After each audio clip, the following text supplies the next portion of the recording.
Right, time to speed our way onto the bog in order to get to the next major item.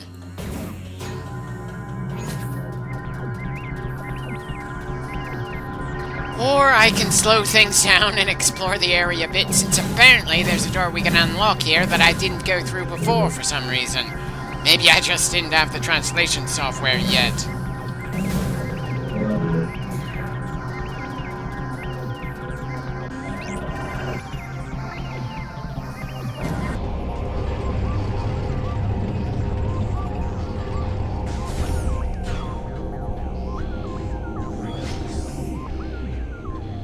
Well, there's a map station in here, that's certainly new. Kind of wish there was something more, but that's probably just a side effect of me getting a little greedy when we're this many clips in, and I feel like I just want to get to the ending of the game. Especially since we've gone through the whole key gathering padding quite a bit in this game. They have outright overloaded this planet with keys. 3 for each regular temple, and I forget how many for the final area. And that's on top of the usual Metroid thing of us needing to grab specific items in order to open specific doors, and we've got so many power bomb doors around that it's obvious we're gonna get that at some point. Though maybe not soon enough considering how impatient I feel by now.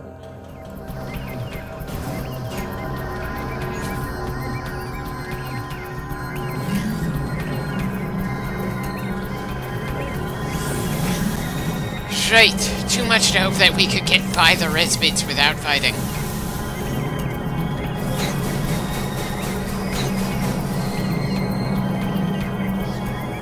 Or I can stubbornly not bother to fight them because they are awkwardly placed and are one of the most annoying enemies I can think of in the entire Metroid franchise, which is quite a feat. As if the fact that I can remember their names well enough, considering the long break I took after we introduced to the damn things, but oddly distinctive foes. Hell, I probably shouldn't remember their names in the same clip, where I forgot we needed to go to the Torvus Bog in order to get to the absolutely necessary thing to move on. I'm just running around and fighting against another of the damn Smasher robots for the sake of it.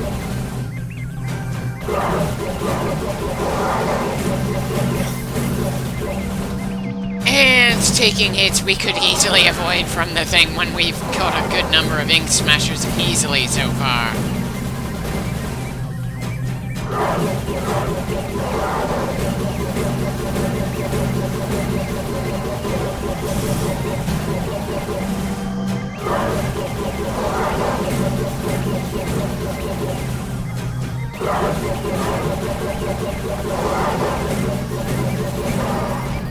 And that's yet another one down. And again, I can't help feeling a lot more pleased with myself taking one of those damn damage sponges down in a direct fight than dealing with the Spider Ball boss's puzzle bullshit.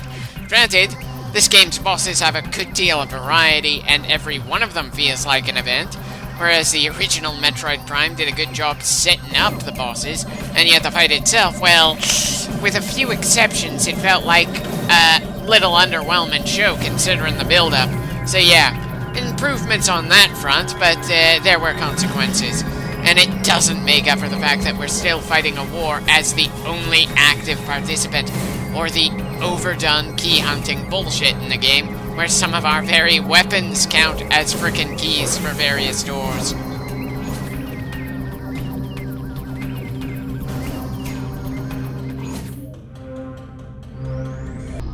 I'm sorry, were the blue particle effects in this hallway last time we were here? Because I have the sudden feeling that Dark Samus wants to show up.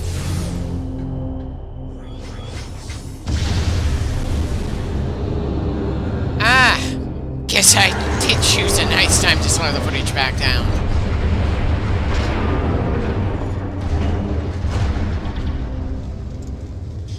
Wait, so she didn't try to get another fight on us? She just broke the only bridge out of this sector for the sake of being a petty bitch. A petty bitch that somehow doesn't seem to realize that we can leave anyway because there are Spider Ball tracks here, and we only wanted to leave at the moment because something that we need the Spider Ball in order to reach is in a different sector. I'm sorry, I feel like I'm getting some mixed messages here. Why is she trying to slow us down? I thought she wanted us dead. Granted, she never actually said anything to us like most opponents in the Metroid franchise. She is just a silent monster for us to fight against. Still, at the end of the previous game, we destroyed her original body, then blasted her ghostly form in obscene amount. As reasons to start a vendetta go, that's a solid one. But considering she's going to be the major antagonist for the third and final entry of this trilogy, I'm kinda surprised at how little they've used Dark Samus in this game. We fought her, the first time how long ago?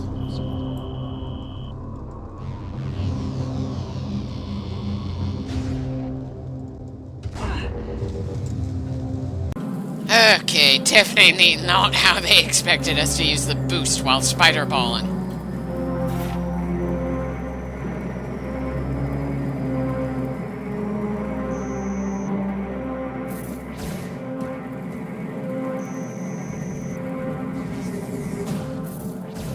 And I make a mistake with it again. To be fair, we've never done this before, and I don't think we'll ever do this particular trick again outside of this particular game.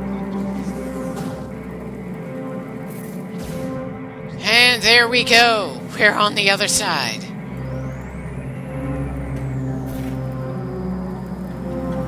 As much as I like the visual effect of green fire, again I have to question what the hell Dark Samus is doing and why. Odd, since most Metroid games we don't generally care all that much about why our enemies do such and such. We just kick copious amounts of ass as we find various parts to add to our suit, some of which are things that we've grabbed numerous times before. But this game really makes me question things more, which in its own way makes it more disappointing when you learn the answers either won't come up until the next game, or are just plain won't be answered at all.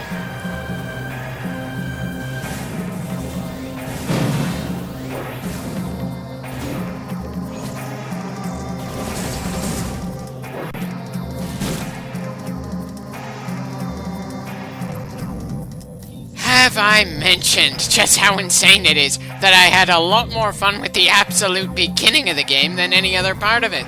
I would gleefully go through everything from when we first land to when we first meet you, Moss, in the main temple numerous times. But the rest of the game feels like a grind to me, which isn't made any more fun when I consider some of the more frustrating roadblocks we deal with from one clip to the next. Sure, I felt annoyed in some ways with every Metroid title we've gone through, and the first Metroid Prime certainly made the hunt for keys feel pretty damn arbitrary and annoying. But this game has a way of making that sort of thing feel even worse. And good God, is that annoying, since I absolutely want to love this game. They are explicitly trying to expand the Metroid universe in some ways, and help build things up for a later entry. Nintendo doesn't generally link their games together like that. They usually go for just one-shot titles where you could conceivably start the franchise with that particular entry, and it wouldn't be that much of a problem for you. How many times have they rebooted Star Fox? Ugh. But Metroid feels like the only series they produce where they genuinely care about the continuity, even if it can take them an excruciatingly long time to advance the story from one entry to the next. It was certainly a damn long wait between Metroid Fusion and Metroid Dread, but the wait between Metroid Prime 3 and 4 has also been pretty excruciating. Probably one of the reasons why I've been so slow to actually sit down and record Metroid Prime 3. I'm pretty sure that by the time Metroid Prime 4 comes out, I'll have gotten rid of my Nintendo Switch due to the fact that the dock I need to set up to record stopped functioning a while ago, and I've had to deal with the control sticks drifting a frustrating number of times, and I'm getting sick of either trying to fix them or just plain replacing them. I might end up having to wait until I can emulate that game on my computer like I've emulated most of the other Metroid Prime games outside of Dread, and most of the 2D. Yep, bloody hell. Hopefully, I won't have to. I'd want to enjoy the game as it comes out at the very least if I can't record it, but I can't see it into the future. There was something about how I recorded the Metroid Dread thing blind that made it feel a bit more special when I got to the end, as opposed to having years of experience with a given game before getting to work on it, like with all the other Metroids. Anyway, I'm really getting the sense that I tend to spend more dark ammo to gain more light ammo than I do using the dark ammo to actually fight a difficult foe. Sure, it makes sense since the Ing came from a dark, oppressive world and the Luminoth learned the hard way that trying to kill the Ing with dark energy was like trying to drown a fish, but still, the plasma, ice, and wave beams from the previous game felt a good deal more effective and worthwhile to have than the light and dark beams in this one, and they had the benefit of infinite ammo. Anyone else find it awkward if you could have all the endgame equipment and still say, objectively speaking, that the same character in a different game is less capable than she was in an earlier entry despite all of your hardware? I mean, sure, different planet, different threats, different things available to grab where you have to essentially start over from scratch. It's still very odd though, especially since I don't think any other Metroid game makes it quite that easy to say that Samus has crappy stuff to work with on a given planet.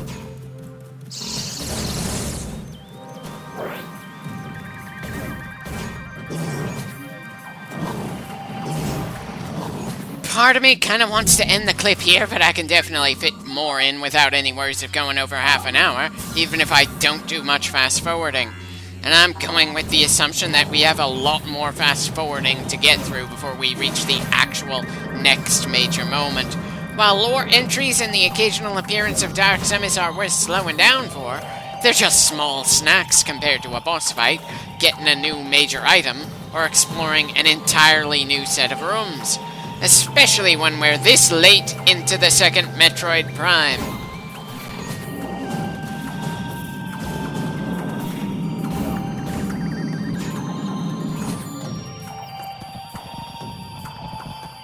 Well, I'm not seeing anything especially interesting here, but then we've been here numerous times before over the course of this playthrough. Besides, what we need is apparently in the dark version of this world and very far down. I'm kind of hoping that there's a portal close to where we need to be, otherwise this is probably going to get rather frustrating. It certainly wouldn't be the first time we'd know where we need to be, but not how to get there. It's not just in this game, but in the series as a whole.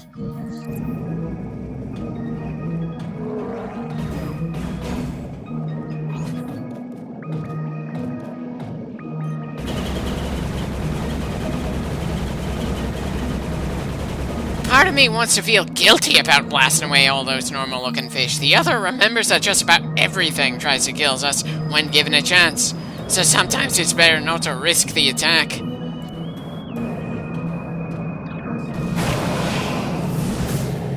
Well, it's been a while since we've used this out-of-the-way portal. I'm pretty sure if it wasn't for the game outright telling me to go back to the Torvis Bog and to that exact location, then I never would have tried this direction. Granted, the map said that there was a P for portal there, but we've already had to deal with a door that the map claimed is reachable, but we can't actually get to. Not to mention, we've already been to this room specifically before and did all we could then. It's not like it screams come back at some point later. Again, I am very much spoiled when it comes to maps after what we were allowed to work with in Metroid Dread, and I'm really hoping that the maps in Metroid Prime 4 are going to be just as informative. Anyway, looks like I should have gone further down, not up. And it also looks like we need the power bomb to go either up or down from this room. Guess I shouldn't have slowed things down there. Sorry about that. Let myself get my hopes up. I should have paid attention to the fact that we didn't need to use the spider ball to get to the portal.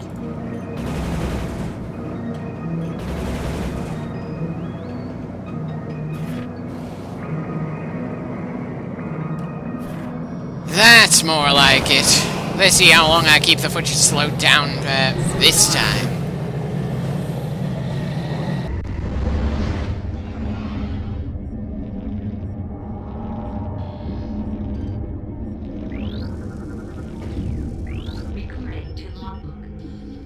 we were gonna get the power bomb soon, and I suppose this would have been a strange location to gain the screw attack. But then I suppose we've gained some upgrades from some rather odd locations in other games. And in this one as well.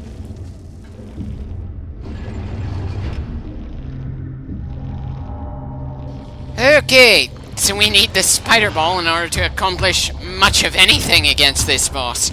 Again, they did a good job of giving us a good variety of bosses to deal with in this game, and even if some of them are pretty crappy in design, you certainly can't say they blur together in any way. But since I don't recall this one with the same level of frustration as the Speed Boost, Spider Ball, or the King of the Ing, then I don't think we'll have too much trouble against him. Is him the right pronoun to use when fighting against a plant creature that shoots massive bombs?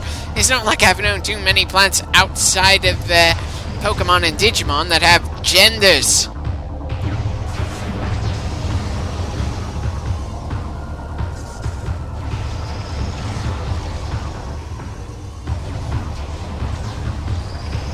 Oh goody, the bastard predicts our path when he launches those things.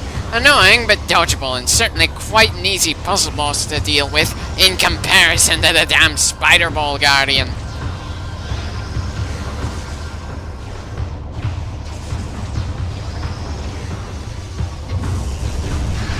Oh, come on! Us taking that hit kinda felt like bullshit. Granted, we've seen a hell of a lot worse kind of bullshit in this game, but I'm certainly gonna call it out when there's nothing we can do to avoid something. I'm pretty sure this so-called fight is in the bag, really. We just need to get to the other triggers and hope the thing doesn't do all that much to increase the difficulty as we do it.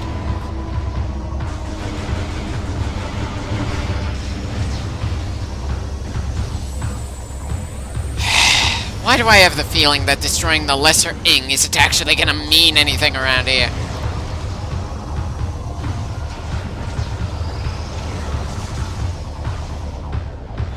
Huh.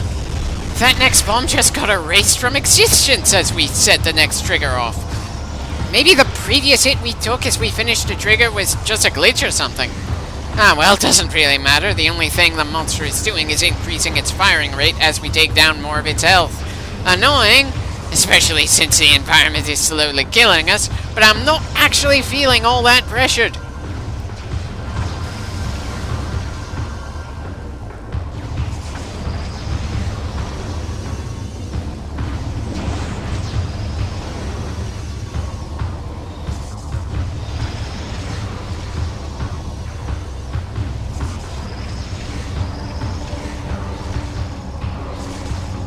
Two bomblets at the same time? Did the damn thing really just change its fire rate before we activated the next trigger?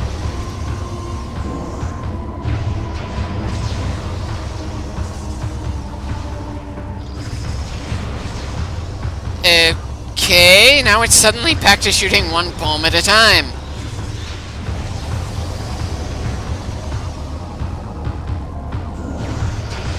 Wait, so the items that the normal enemies leave behind just drop to the ground in this one? I'm sorry, but it feels like there are a few minor rule changes that have gone through this rather odd excuse for fight. It also feels like I'm certainly not in any hurry to get to the next trigger here.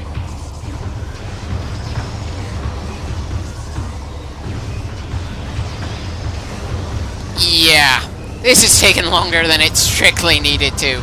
But I'm still feeling more relaxed than pressured.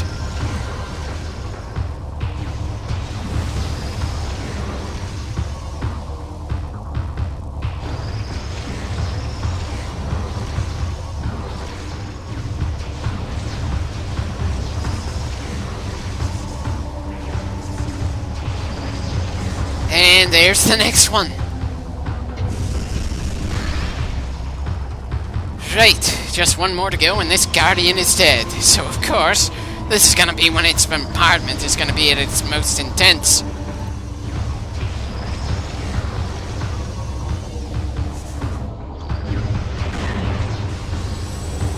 Not sure why I decided to get out of Morph Ball form right then and there.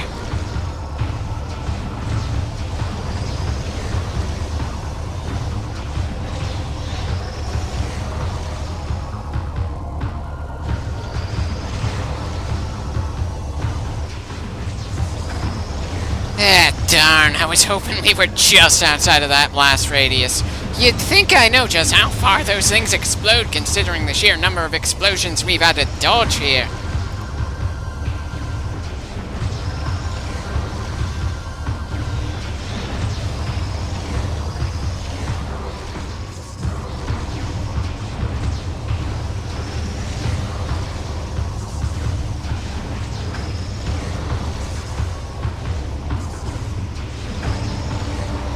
Well, seems we're done here. Yeah, time to grab the power bomb. As amusing as it is to see the thing get crushed like that, this is just not a very memorable boss fight, I'm afraid. Anyway, bit of healing, then we go to try to figure out how to actually grab the item we earned. Okay, probably was a bad idea to try going for it via the same track we used to get to the triggers to kill the thing.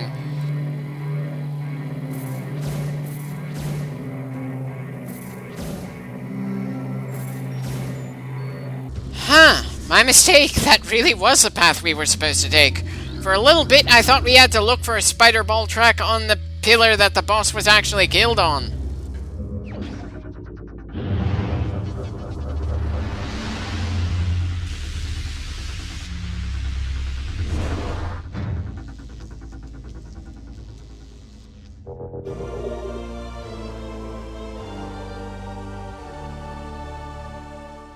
And with that, we're running out of doors that we're unable to open. We still need the screw attack in order to actually gain some more mobility, and we still have a very annoying number of keys to find before we're done with the game as a whole. Still, progress is progress, and it feels nice. Now excuse me while I fast forward until we get to the next save point so we can call it a day here.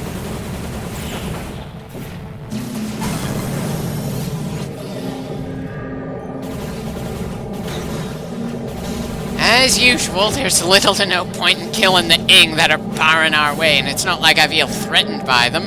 How many clips has it been since I felt the Ing were a serious threat to us on this planet in and of themselves anyway?